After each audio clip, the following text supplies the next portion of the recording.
Ang usaping kripto ay muling nag-aapoy dahil sa isang pahayag mula sa isang kilalang personalidad na hindi takot magsalita ng kanyang saloobin. Sinasabing ang crypto market ay nabubuhay sa mga bold ideas at matinding paninindigan ng mga investors. Pero iilang assets lang ang nakakagawa ng excitement na katulad ng hatid ni XRP. Ang sabi nga sa title ng balita natin dito ay Is XRP the next Bitcoin? Here's what David Portnoy thinks.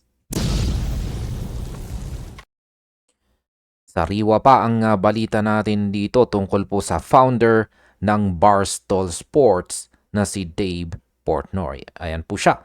Naglabas po kasi siya ng mga pahayag na muling nagpaalab o nagpaapoy sa usapan tungkol sa long-term potential ni Ripple at XRP.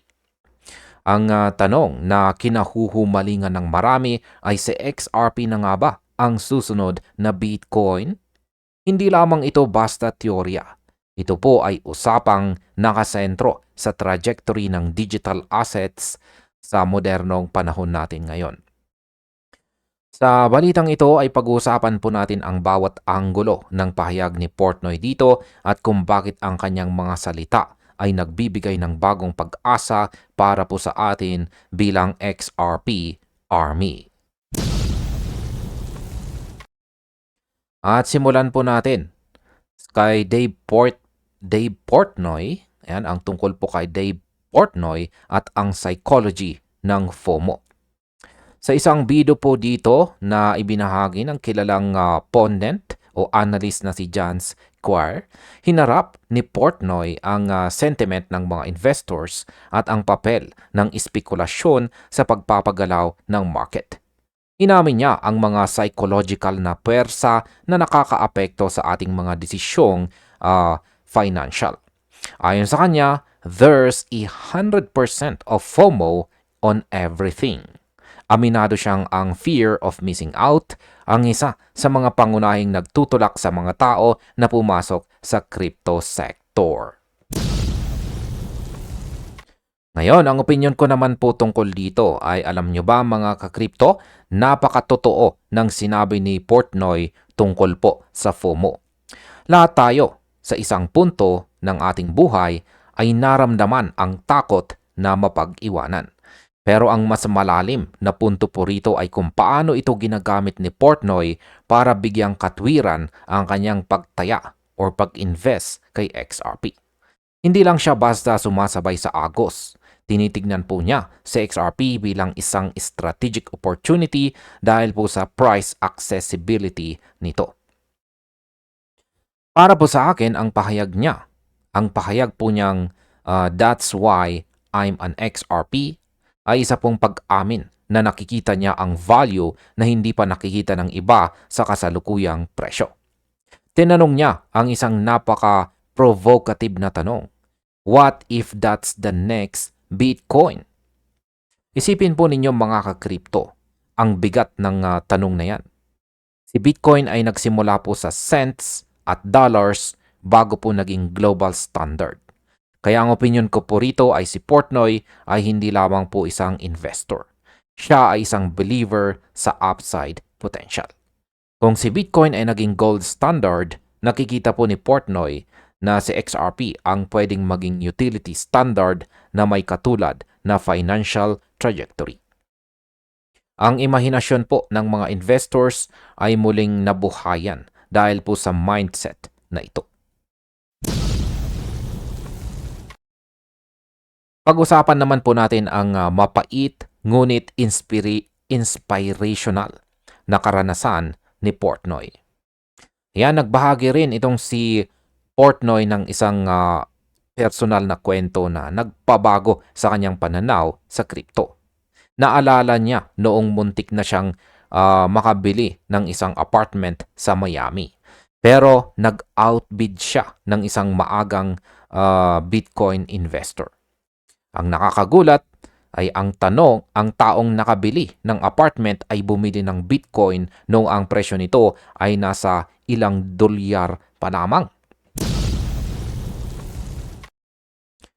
Ang karanasang ito ang naglarawan kung paano ang early adoption sa cryptocurrency ay kayang mag-generate ng dambuhalang financial gains na kayang bumili ng mga pinaka-exclusive na properties sa mundo. Ginamit po ni Portnoy ang kwentong ito para bigyan ng konteksto ang kanyang interest kay XRP. Dito na po papasok ang aking opinyon. Nakaka-relate siguro ang marami sa atin sa kwentong ito. Sino ba naman ang hindi manghihinayang kung malaman mong ang taong kumuha ng pangarap mong bahay at yumaman lang dahil sa isang investment sa dollars lamang noon? Ang opinion ko po rito ay simple lamang. Ang kwento po rito ni Portnoy ay nagsasabing ito po ay nagsisilbing babala at inspirasyon. Ang mindset na nagtutulak sa mga investors na maghanap ng emerging opportunities bago sila maging mainstream ay ang mismong mindset na nagdala kay Portnoy pabalik kay XRP. Naniniwala ako na ang recognition at endorsements mula sa mga influential figures na katulad niya ay mahalaga para sa adoption. Kapag ang isang tao na nakaranas ma-outbid ng isang Bitcoin millionaire ay nagsasabing XRP is the potential next Bitcoin. Seryosong usapan na po yan mga kakripto. Ang community support ng XRP Army ay lalong lumalakas dahil nakikita nilang hindi lang mga tech geeks ang naniniwala, kundi maging ang mga batikang negosyante at media personalities. Ang early adoption phase para sa institutional utility ni XRP ay nangyayari na ngayon at ayaw po ni Portnoy na ma-outbid muli sa susunod na pagkakataon. Ngayon ay muli nating pag-usapan ang pagbabalik at kanyang commitment kay XRP. Hindi po naging madali ang relasyon ni Portnoy kay XRP. Matatanda ang nag-exit siya sa kanyang position noong nakalipas po na July 2025. Ilang araw lang bago po ito umabot sa kanyang all-time high. Marami ang tumawa sa kanya noon, pero hindi ito naging hadlang para sa kanyang muling pagpasok. Ngayon pong taong 2026, formal na niyang binuo muli ang kanyang holdings na nagpapatunay ng kanyang matinding kumpiyansa sa long-term prospects ng asset na ito. Ang kanyang renewed involvement ay naglalagay sa kanya sa hanay ng XRP Army, isang global community na walang sawang nag-a-advocate para sa adoption at paglago ng XRP sa financial system. Sa aking opinion naman tungkol dyan, ay dito po natin makikita ang katatagan ng isang investor. Ang opinion ko po sa muling pagpasok ni Portnoy ay ito. Ito ang patunay na kahit ang mga big players ay nagkakamali sa timing, pero marunong silang tumanggap ng pagkakamali at bumalik kapag nakita nilang buhay na buhay pa rin ang fundamentals. Hindi po siya nahihiyang aminin na nagkamali siya ng exit noon dahil nakikita niya ang mas malaking picture ngayon pong taong 2026. Bilang isang high-profile media personality, ang bawat salita ni Portnoy ay may dalang impluensya. Hindi lang siya basta bumibili. Ginagamit niya ang kanyang platform para mag-ambag sa usapin tungkol po sa future of finance. Sa XRP ay hindi lang basta digital asset para sa kanya. Ito po ay isang redemption play. Ang commitment po niya sa XRP Army ay nagpapakita na ang asset na ito ay may staying power. Sa tingin ko, ang pagbabalik po niya ay hudyat na si XRP ay papasok na po sa isang phase kung saan ang utility at institutional recognition ay hindi na po mapipigilan. Pag-usapan naman po natin si XRP bilang utility king sa mata ng publiko. Ang usapin kung sa XRP nga ba ang susunod na Bitcoin ay hindi lamang tungkol sa presyo. Ito ay tungkol sa role nito sa mundo. Habang si Bitcoin ay kinikilala bilang digital gold o store of value, sa XRP naman ay tinatawag na digital oil o ang bridge asset para sa mabilis at murang global payments. Ang paghahambing na ito ay nagmumula sa ideya na kung paano binago ng Bitcoin ang pananaw natin sa pera. Ganon din babaguhin ng XRP ang paraan ng pagpapadala ng halaga sa buong mundo. Ayan, ang opinion ko naman tungkol dyan ay ang paghahambing na ito ay kailangan pong maging balanse. Si Bitcoin ay Bitcoin, pero sa XRP ay may sariling kategorya. Gayunpaman sa aspeto po ng investment returns at saka mass adoption, valid po ang tanong ni Portnoy. Kung si Bitcoin ay nagbukas ng pinto, sa XRP ang siyang magpapatakbo ng buong gusali.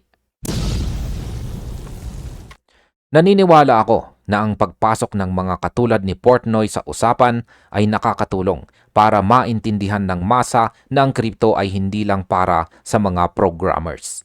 Ito ay para sa mga taong nakikita ang inefficiency ng lumang sistema ng bangko.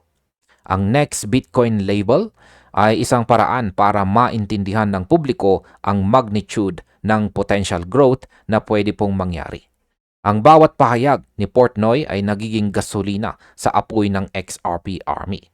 At habang lumilipas ang panahon, ang what if ay unti-unting nagiging when. Pag-usapan naman po natin ang mindset ng isang early adopter ngayong taong 2026. Ayan, ang mensahe po ni Dave Portnoy ay tungkol po sa opportunity. Ang pagkilala sa isang asset bago ito maging bukang bibig ng lahat ay isa pong sining. Ang kanyang kwento tungkol sa apartment sa Miami ay isang paalala na ang mga pagkakataon sa buhay ay madalas na dumarating sa anyo ng mga undervalued assets. Sa aking opinyon, si Dave Portnoy po ay nagsisilbing salamin ng marami sa atin. Ang kanyang pag-amin sa FOMO, ang kanyang panghihinayang sa Bitcoin noon at ang kanyang matinding kumpiyansa kay XRP ngayon ay mga emosyong nararamdaman nating lahat. Kaya wag po nating kalimutan na sa mundo ng investment, ang pinakamalaking kalaban ay ang ating sariling pag-aalinlangan. Ang pagpasok po ni Portnoy ngayong taong 2026, yan, April 2026, ay isang malakas na signal na si XRP ay hindi pa tapos sa kanyang paglalakbay. Ang pagkilala po kay XRP bilang next Bitcoin ay maaring maging totoo, hindi sa anyo kundi sa impact nito sa ating mga portfolios. Ang early adopter phase ay maaring tapos na para kay Bitcoin, pero para sa institutional utility ni XRP, marami pa tayong kakaining bigas. At ayan, sa kabuuan, malinaw po ang pahayag ni David Portnoy dito. Sa XRP ay may dalang upside potential na mahirap pong baliwalain. Ang kanyang personal na karanasan at muling pagbuo ng kanyang holdings ay mga aksyong mas malakas pa kaysa sa salita. Habang tayo ay patuloy na nagmamasid sa development ng technology ito, ang tanong na is XRP the next Bitcoin ay mananatiling sentro ng ating mga usapan.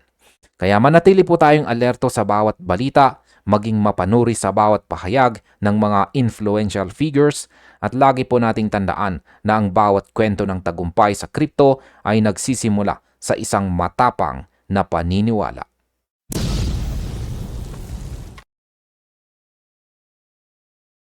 At ayan naman po ang ating sunod na balita dito. Sabi rito, analyst says this indicator points XRP straight towards $5.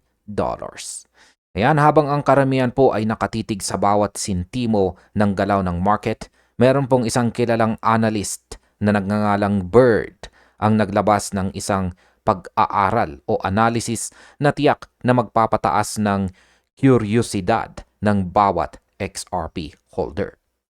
Ayon po kasi sa kanyang huling chart analysis, mayroon pong isang indicator na direktang nagsasabi kay XRP na ito ay aakyat sa presyong $5.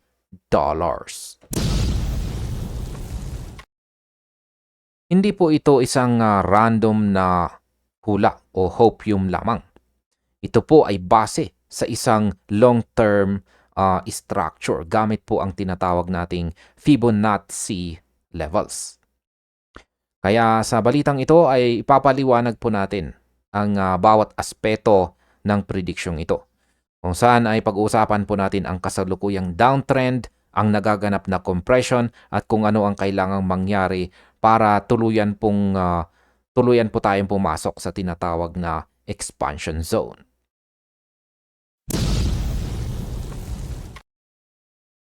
At ayan, simulan na po natin sa chart setup at ang prolonged downtrend. Yan po ang chart na ibinahagi ni Bird dito.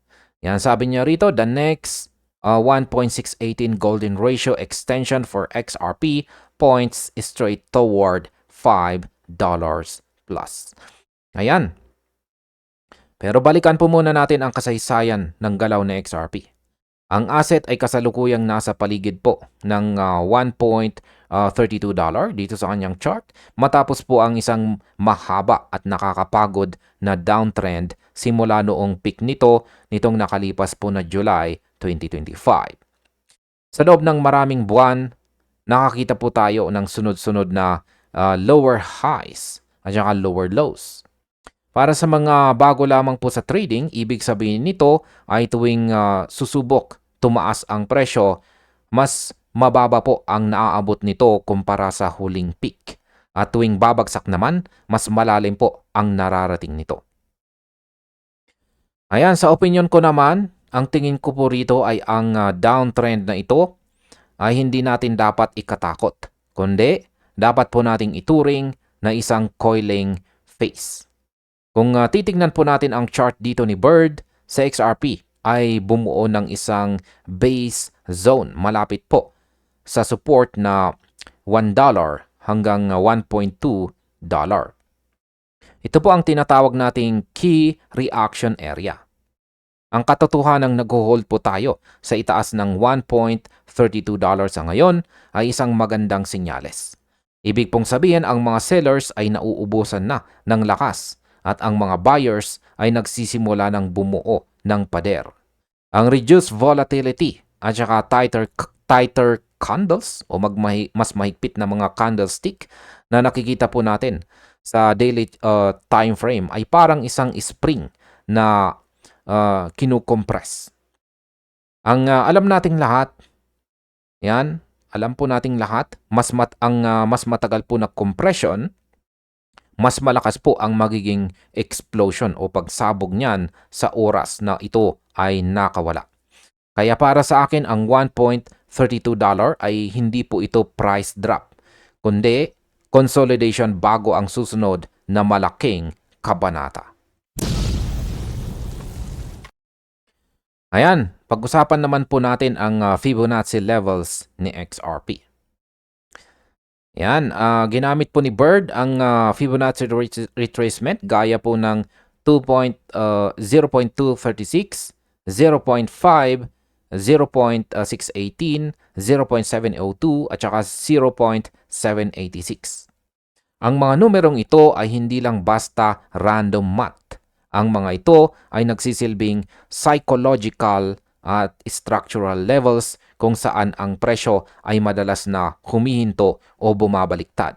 Sa kasalukuyan, sa XRP ay naglalaro sa lower range malapit po sa $1.3.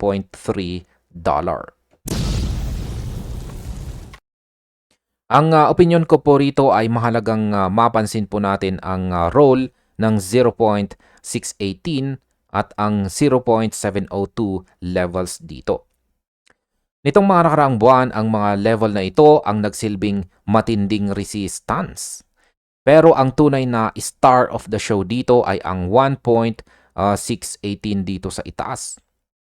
Sa mundo ng trading, ang 1.618 ay madalas tawaging golden ratio o ang target para sa expansion.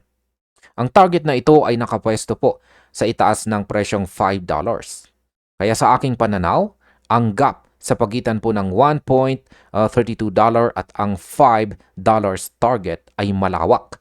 Pero ito po ay punong-puno ng potential profit. Kapag sa XRP ay lumampas sa intermediate milestone na $3.65, yan po ang 1.0 extension, wala nang gaanong harang patungo sa $5.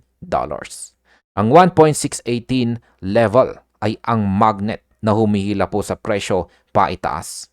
At habang nananatili po tayo sa itaas ng $1 na base o foundation, mas lalong tumitibay po ang pundasyon ng thesis na ito. Ngayon ay pag-usapan naman po natin ang critical na resistance na nasa $1.75. Ayon po kay, hindi po magiging madali ang daan patungo sa $5 na target. Ayon po kay Bird, meron pong isang boss level na kailangan pong talunin. Yan, or basagin. At yan po ang resistance zone sa paligid ng $1.75. Ang galaw patungo po sa expansion mode ay nakadepende sa daily close sa itaas ng band na ito. Kapag nagawa ito ng XRP, dito pa lang magkakaroon ng momentum shift o pagbabago po sa kanyang momentum. Sa aking opinion naman, ang $1.75 ang siyang pinaka-importanteng numero na dapat po nating bantayan sa mga susunod na linggo. Ito po ang gateway to $2 and beyond. Kapag nabasag po natin ang $1.75, ang market sentiment ay biglang magbabago mula sa cautious patungong hyper-bullish. Sinasabi po sa balitang ito na kapag pumasok na sa XRP sa expansion mode, ang presyo ay pwedeng gumalaw ng napakabilis. Yung tipong kukurap ka lang, nasa $2 na. Tapos, nasa $3.65 na agad. Kaya masasabi ko po rito ay huwag pong mainip habang tayo ay nasa ilalim ng $1.75. Ang pressure building na nakikita natin ngayon sa daily chart ay kailangan po natin para magkaroon ng sapat na lakas na wasakin ang resistance na yan. Kapag nabasag po ang $1.75, asahan po natin ang fast track movement patungong Fibonacci targets. Pag-usapan naman natin ang daan patungong $5 plus at ang kanyang expansion mode. Ayan, kapag nakuha na ang momentum sa itaas ng $1.75, ang susunod na immediate milestone ay ang dating peak na $3.65. Ito ang 1.0 Fibonacci level. Pero ang target po ni Bird ay mas mataas pa. Yan po ang 1.618 extension na nasa mahigit $5. Ang zone na ito ay minarkahan po niya dito sa kanyang chart ng isang green box at saka upward arrow na siyang sumisimbolo sa ultimate destination ng kasalukuyang structure. Marami po ang nagtatanong. Marami ang magtatanong, posible ba talaga ang $5? Kung titignan po natin ang history ng XRP, tuwing pumapasok po ito sa expansion mode, hindi ito basta-basta tumataas. Ito ay sumasabog o nagpaparabolic. Ang target po na $5 ay base sa mathematical expansion ng huling major move. Kaya ang opinion ko po sa path toward $5 ay ganito. Ang market ay mahilig po sa round numbers. Ang $5 ay hindi lang isang Fibonacci level, ito po ay isang major psychological level. Kapag nalampasan po natin ang dating high na $3.65, papasok po tayo sa price discovery. Sa phase na ito, wala na pong historical resistance. Ang 1.618 extension ang magsisilbing gabay ng mga investors kung saan ang susunod na fair value ng asset. Para sa akin, ang $5 ay isa pong realistic target sa loob ng taong ito, 2026, lalo na't ang compression sa daily chart ay lalong nagiging mahigpit.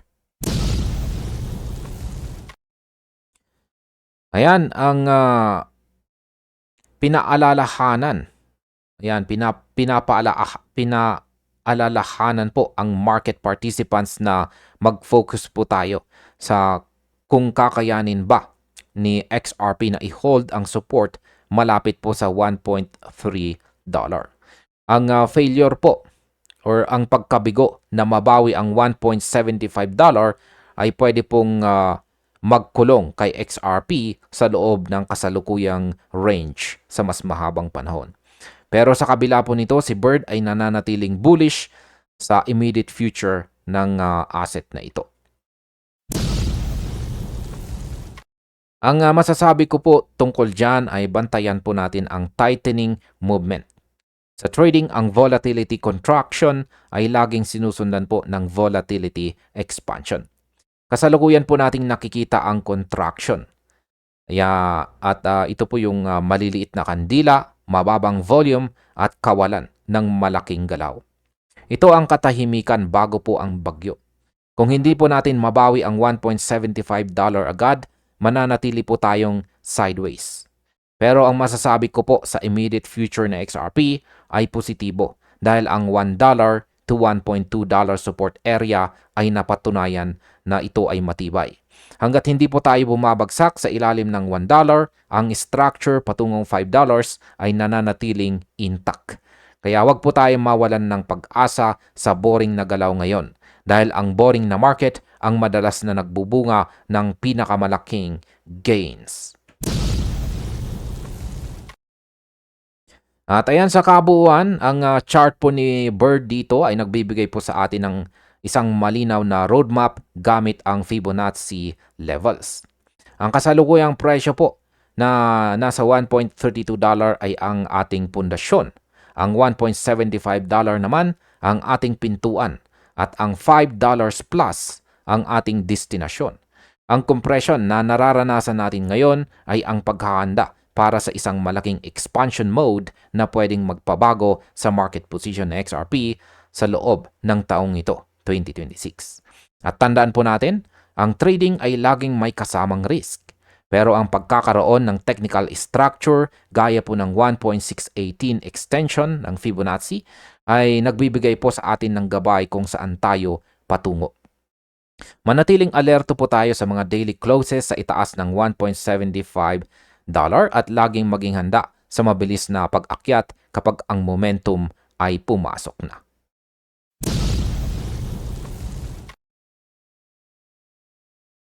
At ayan, sabi naman sa ating sunod na matinding balita dito ay Pondent says XRP can make millionaires this year and here's why.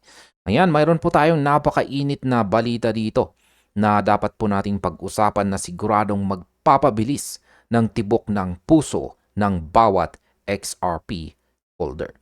Meron po kasing isang viral na video mula po sa sikat na ex-influencer na si Tony the Rippler. Yan po ay kumakalat ngayon at ang kanyang pahayag ay hindi lamang po basta matapang.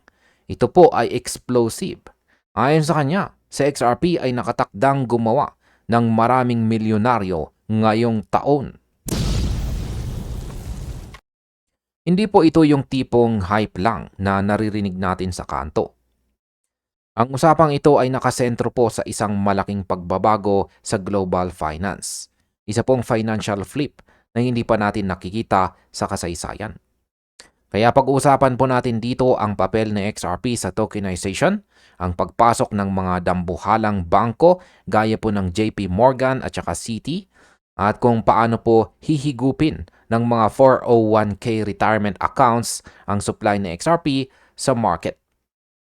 Kung naghahanap po kayo ng dahilan kung bakit dapat kayong manatiling nakatutok kay XRP, heto na po ang sagot. Basahin po natin ang sinabi dito ni Tony the Rippler. Sabi niya rito, we are about to witness the biggest financial flip in history. XRP has the potentials to make millionaire this year, 2026. Mark my words. DYOR. Ayan, hit the like button only if you feel bullish. Ayan. Ayon sa kanya, si XRP ay hindi lamang daw basta coin. Ito ay isang central component sa isang dambuhalang shift. Isipin po ninyo mga ka-crypto, ang mundo kung saan ang lahat ng assets ay tokenized. Ibig pong sabihin ang mga real estate, ginto, at kahit ang mga treasuries ay nasa blockchain na. Binanggit po sa balitang ito na si XRP ay magiging dikit na dikit sa mga stable coins gaya ng RLUSD at mga tokenized treasuries na konektado po sa Ondo Finance. Yan, ito naman po ang aking opinion tungkol dyan. Alam nyo ba mga ka-crypto, matagal na nating naririnig ang salitang tokenization pero ngayong taong 2026, ito na po ay realidad. Ang pakikilahok ng mga dambuhalang institution gaya po ng Citi at saka JP Morgan Chase ay hindi po biro.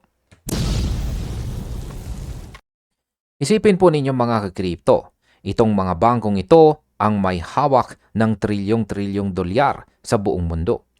Sa tingin ko, ang financial flip na binabanggit ay ang paglipat ng lumang sistema ng pagpapadala ng pera patungo sa mabilis na ledger ng Ripple.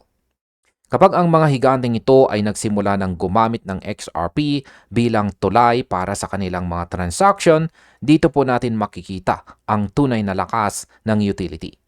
Kaya masasabi ko po rito ay ang mga early believers ay ang siyang unang makakaramdam ng epekto ng flip na ito. Hindi ito mangyayari sa loob ng 10 taon, mangyayari ito dahil ang infrastructure ay nakalatag na. Si XRP ay hindi lamang po naghihintay ng adoption. Ang adoption ang naghihintay kay XRP. Pag-usapan naman po natin ang tungkol sa pagpasok ng 401k at saka retirement money. Isa po sa pinaka-interesting na bahagi ng balita dito ay ang tungkol po sa mga ETF at saka retirement accounts. Sinasabi na ang mga XRP ETF ay hihigop o isasak ang bilyong-bilyong XRP mula sa sirkulasyon. Pero hindi lang dito nagtatapos yun. Ang 401 money o yung mga retirement funds ng mga ordinaryong manggagawa sa Amerika ay magsisimula na ring pumasok. Kapag ang retirement capital ay pumasok po kay XRP, ito ay magla-lock up ng mas mahigpit dahil ang mga ito ay long-term holdings. Yan, ang opinion ko naman tungkol dyan ay heto po ang kailangan nating intindihin. Ang retirement money ay sticky money. Ibig sabihin, kapag ang isang tao ay naglagay po ng pera sa kanyang retirement fund, hindi niya ito ibinebenta bukas o sa susunod na linggo. Iti-trade yan sa loob ng 10 o 20 taon. Ibig pong sabihin mga ka-crypto, ang supply na XRP sa mga exchanges ay lalong liliit. Kaya ang masasabi ko po sa strategy na ito ang ultimate supply squeeze. Kapag ang mga bilyonaryo at ang retirement funds ay nag-uunahang bumili ng XRP para sa kanilang mga ETF, mawawalan po ng supply para sa mga retail buyers. At ano ang mangyayari kapag ang demand ay tumataas pero ang supply ay naka-lock up? Dito po papasok ang price appreciation. Ang pagpasok ng 401k funds ay parang isang higanting vacuum cleaner na hihigop sa lahat ng available na XRP sa market. Ito po ang dahilan kung bakit naniniwala ang marami na ang pagiging milyonaryo ngayon pong taong 2026 ay hindi po malayong mangyari. Pag-usapan naman po natin ang tinutukoy nila rito na mula couple bucks patungong triple digits. Yan, dito na po tayo sa bahaging siguradong magpapagising po sa atin, ang presyo. Yan, sabi ni Tony the Rippler, yan, XRP could move from a couple bucks to triple digits in months, not years. Ibig pong sabihin mula po sa iilang dolyar, pwedeng pumalo ito sa mahigit 100 dolyar sa loob lamang ng ilang buwan.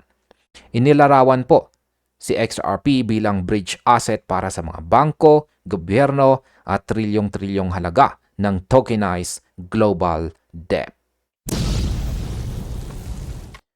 Ang opinyon ko naman tungkol dyan ay maraming tao po ang tatawa kapag narinig ang triple digits. Noong unang panahon, tinawanan din si Bitcoin noong $100 pa lamang ito. Pero tignan po natin ang logic. Kung sa XRP ang magsisilbing bridge para sa trillions in global debt, hindi sapat ang presyong $1 o $5 para sa liquidity na kailangan ng mga gobyerno. Ang numerical requirement para maging bridge ng trilyong-trilyong dolyar ay nangangailangan ng napakataas na presyo ng bawat barya. Kaya masasabi ko po ay ang rapid repricing na binabanggit ay mangyayari po sa oras na magkaroon ng full activation ng mga institutional corridors. Kapag ang gobyerno na po ang gumagamit, hindi na sila titingin sa chart para mag-trade. Gagamitin nila ito dahil ito ang standard. Ang paglipat mula sa single digit patungong triple digit ay hindi po mangyayari dahil sa hype, kundi dahil sa mathematical necessity. Kapag ang supply ay sadsad at ang utility ay sagad, ang presyo ay walang ibang pupuntahan kundi itaas. Pag-usapan naman po natin ang strategy ng early positioning. Sinasabi po dito na ang early positioning ay napakahalaga para sa mga participants na nagbabantay sa mga ETF, pipelines at saka institutional adoption trends. Ang mga policy changes sa paligid ng retirement accounts ay isa rin sa mga tinitignan na magpapataas ng participation levels. Ang pangkalahatang naratibo ay nagpapahiwatig na si XRP ay may significant growth potential dahil po sa pagkakahanay nito sa traditional financial systems. Ang opinion ko naman tungkol dyan ay ang pagiging early o maaga ay hindi po laging madali. Ibig sabihin nito, kailangan mong maniwala habang ang iba ay nagdududa pa. Kaya masasabi ko po sa early positioning na ito ay ito ang pagsubok sa pasensya ng mga holders. Nakikita natin na ang mga regulasyon ay unti-unti na pong lumilinaw. Ang mga ETF ay isa-isa nang nagfa-file at naa-approve. Ang mga bangko ay hindi na nagtatago ng kanilang interest sa digital assets. Kaya para sa akin, ang sinyalis po dito ay malinaw. Ang pinto ay nakabukas na para sa mass adoption. Kapag sa XRP ay naging dominant asset na sa traditional financial circles, ang mga taong nakapwesto na bago pa ang flip ang siyang tunay na magtatagumpay. Kaya wag po nating hintayin na maging headline ito sa lahat ng balita bago po tayo kumilos. Dahil kapag alam na ng lahat, baka huli na ang lahat.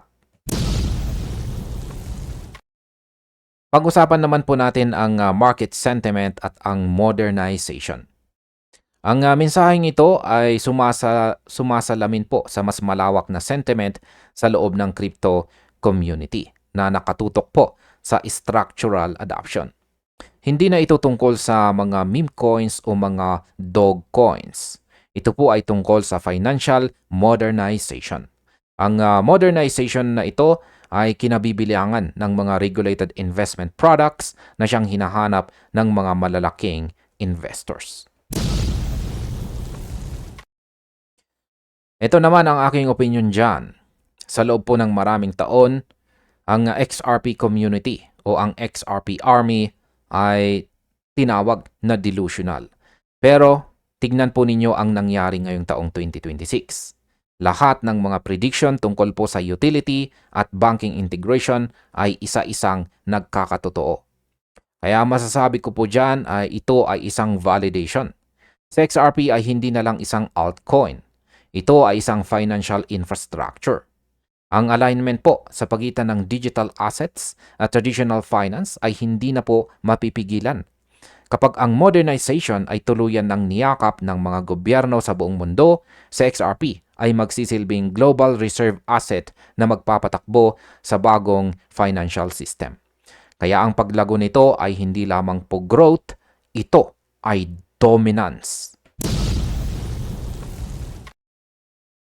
At ayan sa kabuuan, ang mensahe po rito ni Tony the Rippler ay nagbibigay po sa atin ng isang napakalinaw na roadmap. Mula po sa tokenization ng $1 trillion debt, ang pagpasok ng JP Morgan at saka Citi, hanggang sa paghigop ng mga 401k funds sa supply ng XRP. Ang lahat ng ito ay nagsasabi o nakaturo sa iisang direksyon. Ang taong ito, 2026, ay ang taon ni XRP. Ang pangarap naman na maging milyonaryo gamit po sa XRP ay hindi na lang basta pangarap. Ito po ay isang realidad na nakabase po sa utility at saka institutional adoption. Ang triple digits na presyo ay mukhang imposible sa simula. Pero kung pagtitignan natin ang volume ng global finance, ito ay isang logical na destinasyon. Kaya manatili po tayong alerto, panatilihin ang ating kumpiyansa at lagi pong tandaan natin na sa bawat malaking financial flip, ang mga may alam at nakapwesto ang siyang namamayagpag.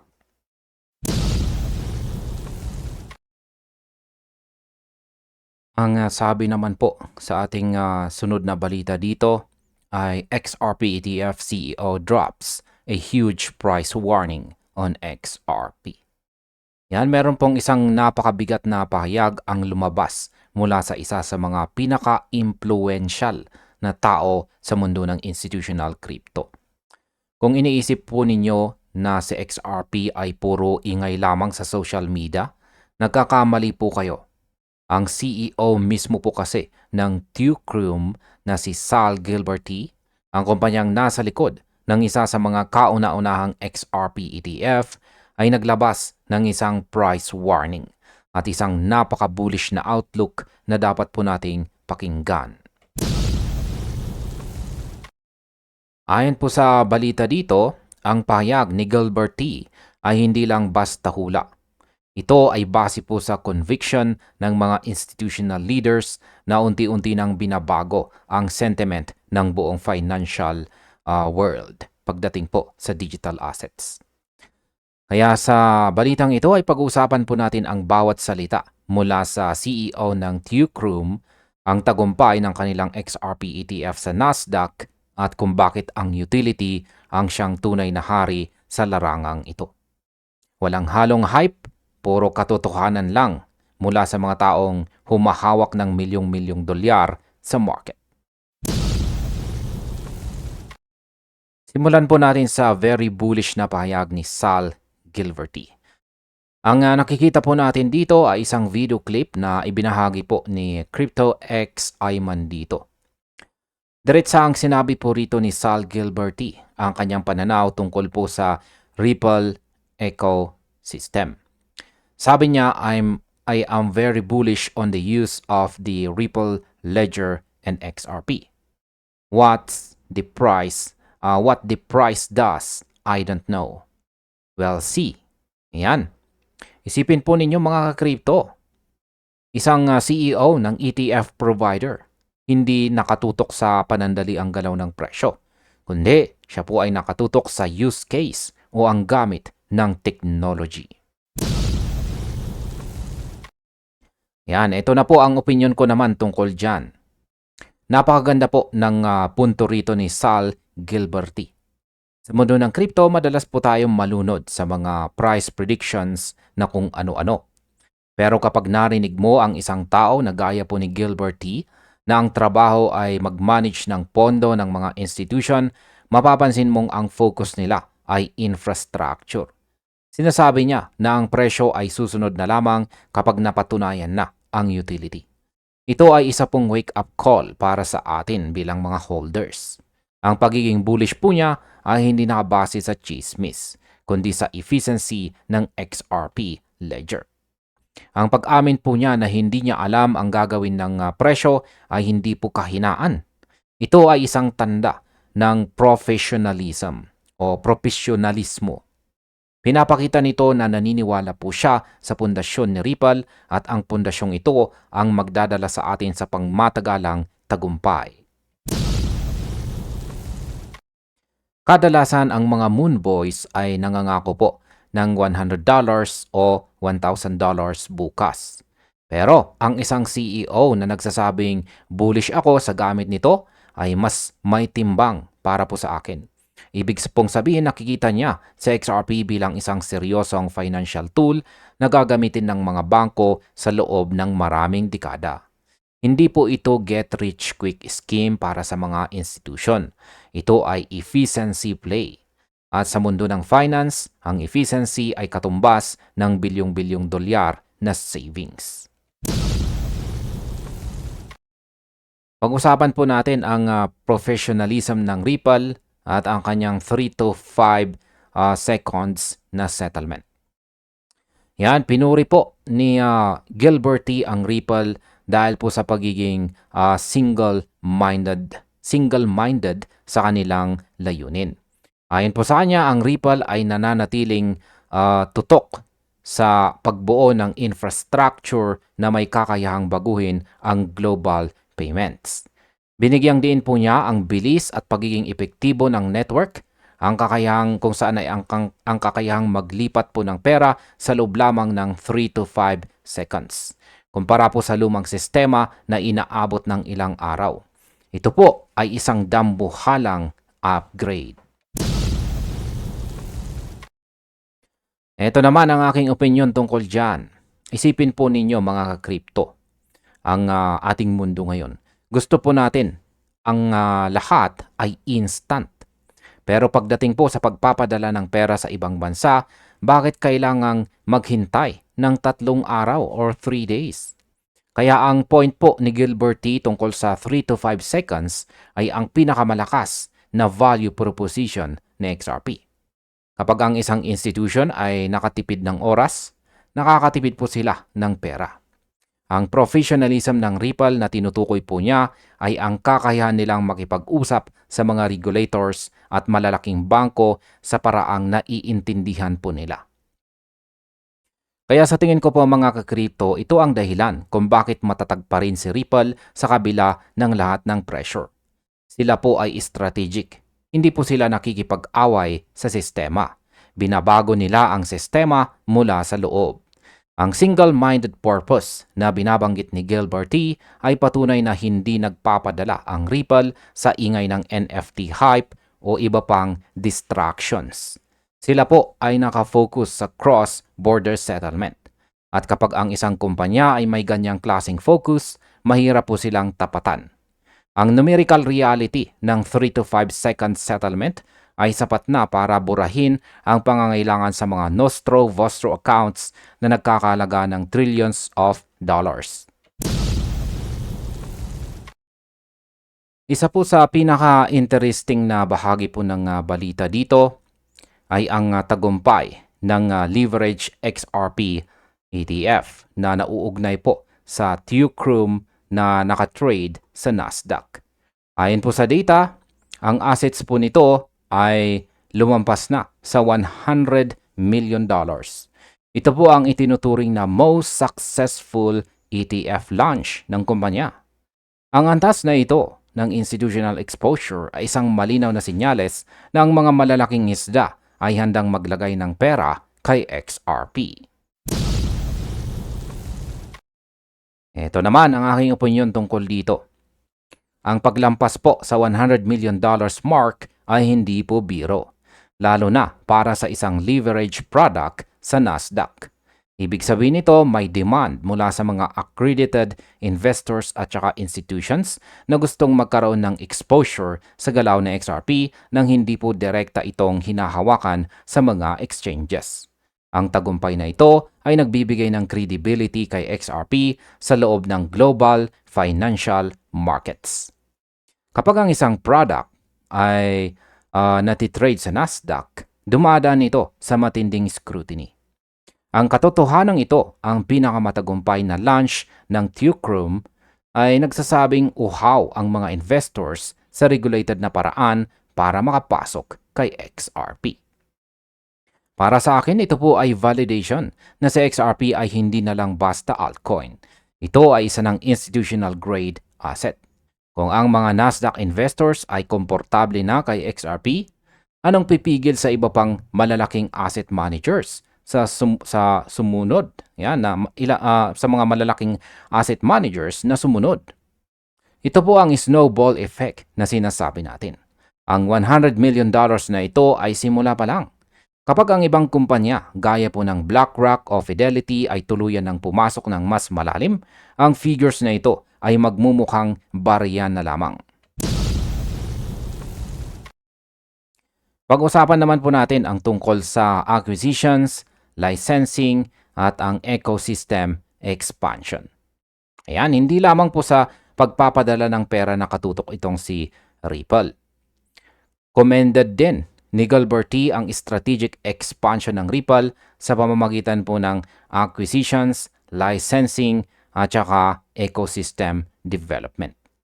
Binubuo po nila ang isang comprehensive financial infrastructure na kayang suportahan ang decentralized finance o DeFi at iba pang institutional applications.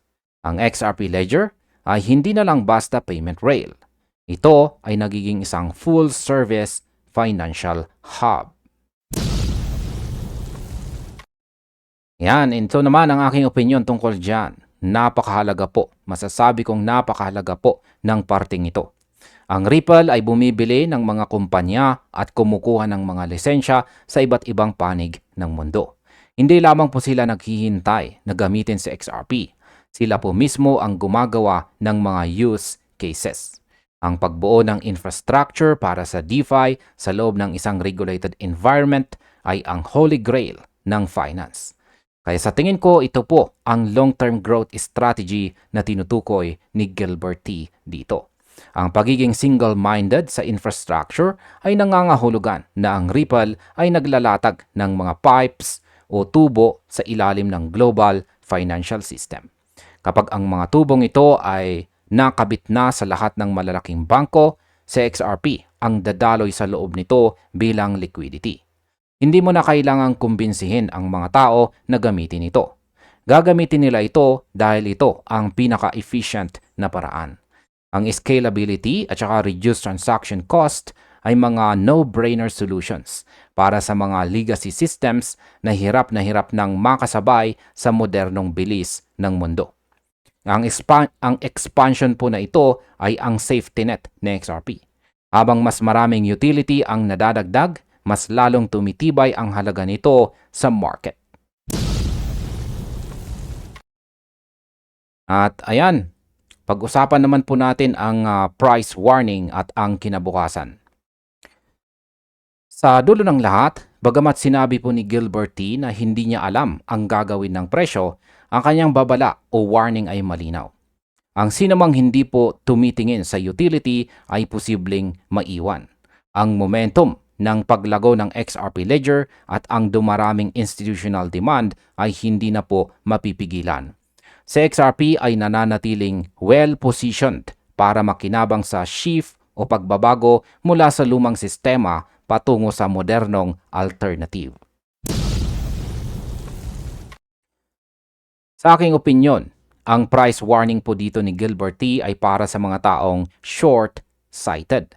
Ang babala po niya ay huwag ninyong maliitin si XRP dahil lang sa kasalukuyang presyo nito sa chart. Dahil ang tunay po na halaga ay nasa adoption.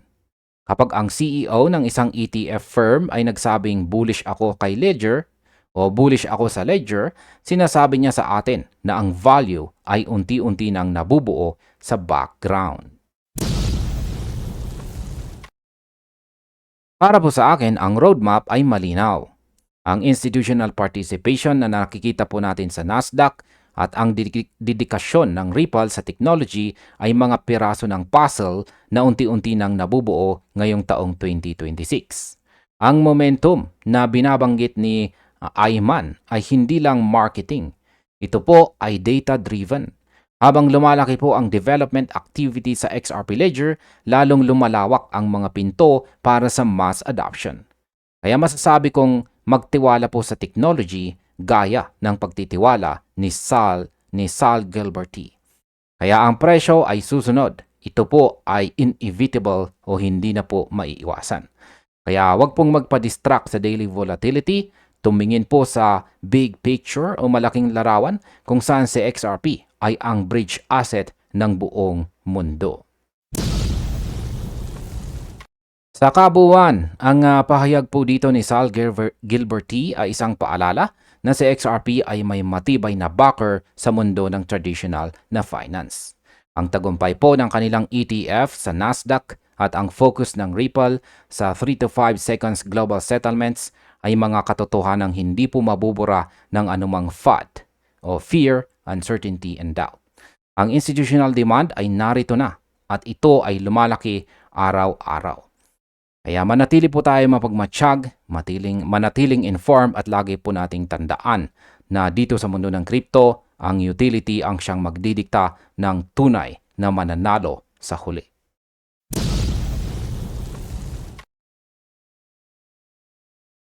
Ayan, matindi po ang ating sunod at huling balita natin dito. Sapagkat sabi rito ay analyst predicts $32 XRP price in next 90 days if this plays out. Ayan, tila nagising po ang buong crypto community dito sa isang napakatapang at napaka-intriguing na prediction. Habang ang karamihan ay nakatingin po sa maliliit na galaw ng presyo, meron pong isang analyst ang naglabas ng balita na siyang nagpaliyab sa imahinasyon ng mga XRP holders. Ayan, napakatindi. Target na $32 sa loob lamang daw ng susunod na 90 days. Ayon po sa balitang ito, muling pumasok po ang XRP market sa isang phase ng intense speculation. At bakit? Dahil sa isang historical fractal na tila bumabalik sa ating mga charts. Meron pong isang analyst na nagngangalang CAP ang nagpakita ng comparison sa pagitan po ng 27 price action at ng kasalukuyang galaw natin ngayong taong 2026. Sinasabi po niya ng structure na nakikita natin ngayon ay halos mirror image ng setup na naganap bago po ang historic rally ng XRP noong taong 2017.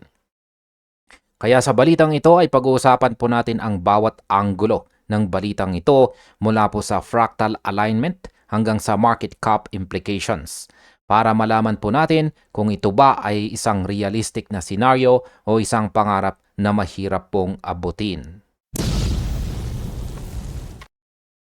Simulan po natin sa sikreto ng 2017 na fractal at ang technical alignment. Ano nga ba ang fractal analysis na pinagkakaguluhan ng lahat? Sa mundo ng trading, ang fractal ay isa pong assumption na ang market ay umuulit ng mga patterns sa iba't ibang cycles. Noong pong nakalipas na 2017, sa XRP ay nagkaroon ng mahabang panahon ng consolidation bago ito biglang sumabog sa isang parabolic rally na nagbigay ng hindi kapanipaniwalang returns sa mga investors.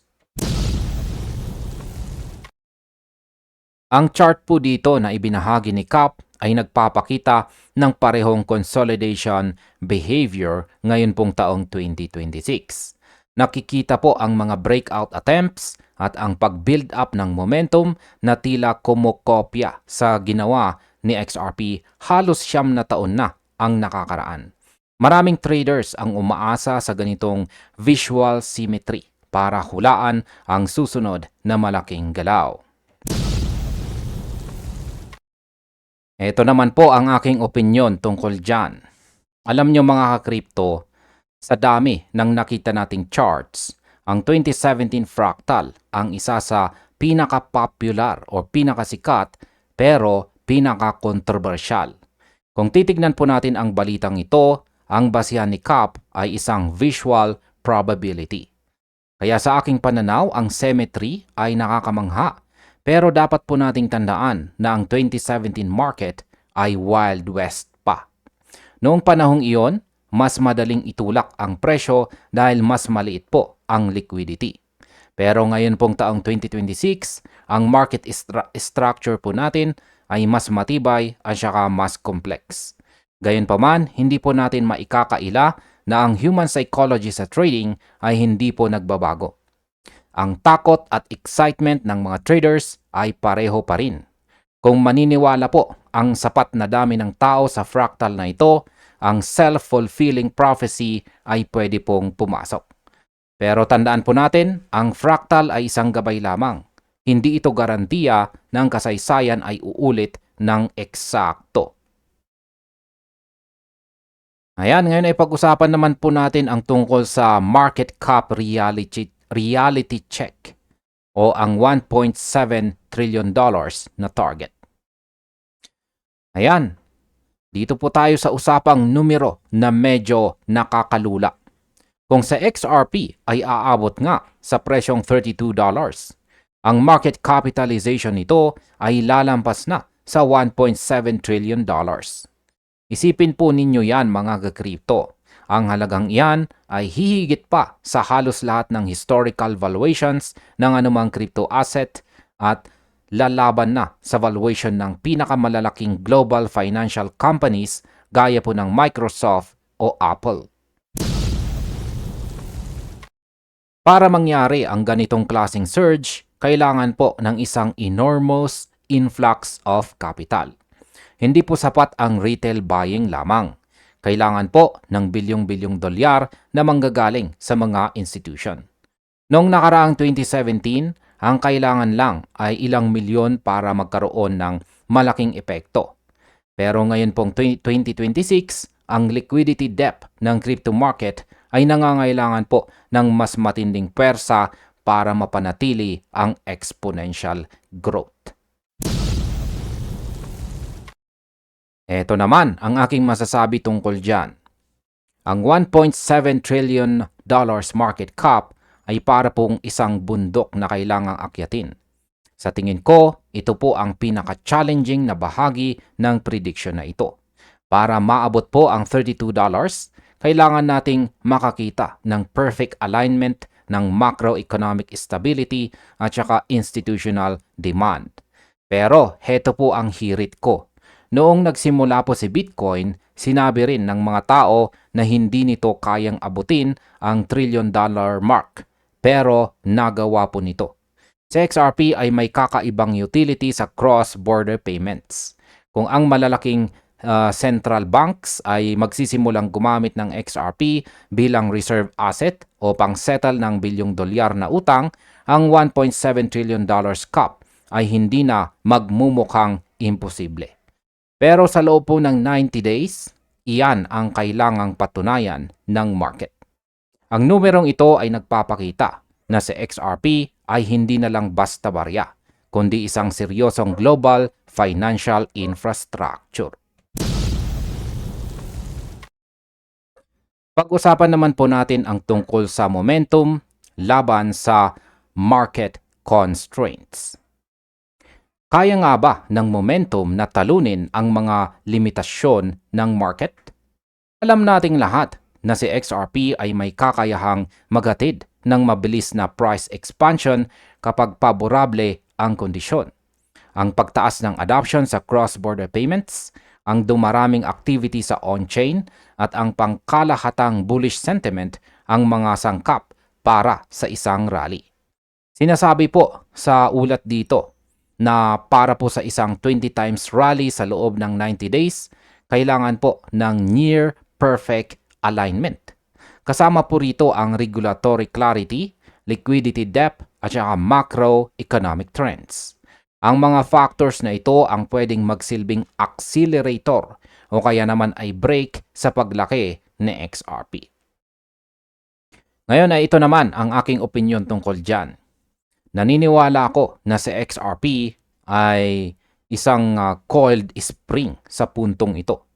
Pero ang 20 times rally sa loob ng 3 buwan ay nangangailangan ng isang balita na yayanig sa buong mundo. Halimbawa, ang formal na announcement na ang lahat ng bangko sa isang malaking rehiyon ay gagamit na ng XRP Ledger. Kung wala ang ganitong klaseng fundamental catalyst, mahirap asahan na momentum lang ang magdadala sa atin sa $32. Ang mga constraints o limitasyon gaya po ng global inflation at interest rates ay laging nandoon. Gayunpaman, sa XRP ay kilala sa pagiging outlier. Isa pong asset na madalas sumasalungat sa normal na agos ng market kapag nagsimula na ang kanyang cycle. Ang momentum po ay parang apoy. Kapag nagsimula na, mahirap po itong patayin. Pero kailangan nito ng sapat na kahoy para magpatuloy ang pag-init. At pag-usapan naman po natin ang final verdict. Ayan. Ang projection po ni CAP ay itinuturing na isang intriguing scenario kaysa sa isang definitive forecast. Ang fractal alignment ay nagbibigay ng isang magandang visual narrative. Pero ang real-world outcomes ay depende pa rin sa daloy ng capital o capital flows. Ang susunod na galaw ni XRP ay magiging refleksyon ng current demand, utility at saka investor sentiment. Hindi lang basta ng mga patterns sa nakaraan. Ang masasabi ko naman po tungkol dyan ay kung tatanungin po ninyo ako tungkol sa final verdict ko sa balitang ito, ito po ang aking masasabi dyan. Ang $32 prediction ay nagsisilbing isang North Star. Ipinapaalala po nito sa atin kung ano ang potensyal na kayang gawin ni XRP batay po sa kasaysayan nito. Pero bilang mga investors, hindi tayo dapat umasa sa patterns lamang. Ang balitang ito ay dapat pong magsilbing motivation para mag-research pa ng mas malalim tungkol sa utility ni XRP. Ang $32 ay isang napakataas na pangarap para sa 90 days. Pero sa mundo ng crypto, natutunan na nating never say never. Ang mahalaga ay handa po tayo sa anumang senaryo. Maging ito man ay dahan-dahang pag-akyat o ang inaasam nating parabolic breakout. Ang fractal po ay nandoon na para bigyan tayo ng pag-asa pero ang ating strategy ang siyang magdadala po sa atin sa tagumpay. At ayan sa kabuuan ng balitang ito, ang usapin pong ito tungkol sa $32 na target ay nagpapatunay lang na si XRP ay nananatiling isa sa mga pinaka-pinag-uusapang asset sa buong mundo ngayon pong taong 2026. Ang 2017 Fractal ay isa pong makapangyarihang visual tool at kung ito nga ay maulit, masasaksiyan po natin ang isa sa pinakamalaking paglipat ng yaman sa kasaysayan ng tao. Lagi po nating tandaan na ang market ay dynamic at puno ng sorpresa. Manatili po tayong alerto sa mga updates, laging suriin ang mga fundamental news, at huwag po nating kalimutan ang ating sariling research na siyang pinakamahalaga. At hanggang dito na lamang po tayo sa video na ito mga ka-crypto. Marami pong salamat sa panonood.